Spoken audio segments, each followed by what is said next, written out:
мен үчүн бул чоң мүмкүнчүлүк, жоопкерчилик жана чыдамкайлык деп айтат элем.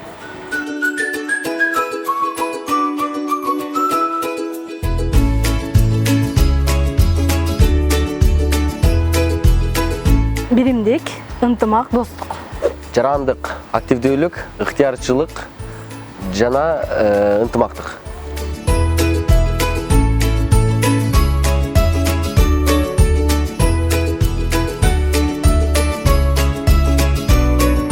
Креативный, информативный, позитивный.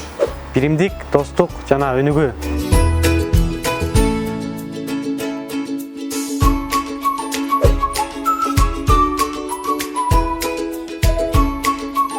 Көндүмдөр, тренерлер, практика. Командная работа – это активисты и полезная информация, которую я получила.